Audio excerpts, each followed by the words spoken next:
بسم اللہ الرحمن الرحیم۔ السلام علیکم میرے ساتھیوں، آپ کو سی اسٹڈی گروپ این ولاگ کے چینل میں خوش آمدید کہتا ہوں۔ آج کا جو ویڈیو ہے اس میں وضو کا مسنون طریقہ کیا ہے اس کے بارے میں بات کی جائے گی۔ آئیے آپ ویڈیو کی جانب چلتے ہیں اور وضو کا مسنون طریقہ کیا ہے اسے پڑھتے ہیں۔ صاف برتن میں پاک پانی لے کر پاک و صاف اونچی جگہ پر بیٹھو۔ قبلے کی طرف منہ کر لو تو اچھا ہے، اور اس کا موقع نہ ہو تو کچھ نقصان نہیں۔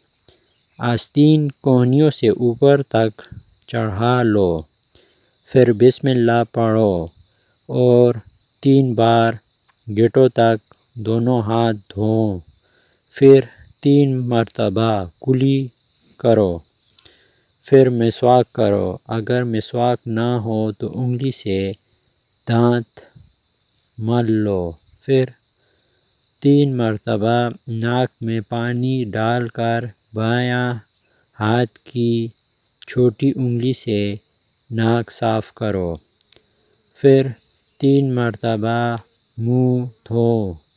منہ پر پانی زور سے نہ مارو بلکہ آہستہ سے پیشانی پر پانی ڈال کر دھوؤ۔ پیشانی کے بالوں سے ٹھوڑی کے نیچے تک اور ادھر ادھر دونوں کانوں تک منہ دھونا چاہیے۔ پھر کونیوں سمیت دونوں ہاتھ دھوئیں۔ پہلے دایاں ہاتھ 3 بار اور پھر بایاں ہاتھ 3 بار دھونا چاہیے۔ پھر ہاتھ پانی سے تر کر کے بھگو کر سر کا مسح کر لو، پھر کانوں کا مسح کرو، پھر گردن کا مسح کرو۔ مسح صرف 1 مرتبہ کرنا چاہیے، پھر 3 مرتبہ دونوں پاؤں ٹخنوں سمیت دھوؤ۔ پہلے دایاں پاؤں دھونا چاہیے۔ ہاتھ کی انگلیوں سے پاؤں کی انگلیوں کا خلال کر لینا چاہیے، کہیں ایسا نہ ہو کہ درمیانی حصہ خشک رہ جائے اور وضو ناقص رہ جائے۔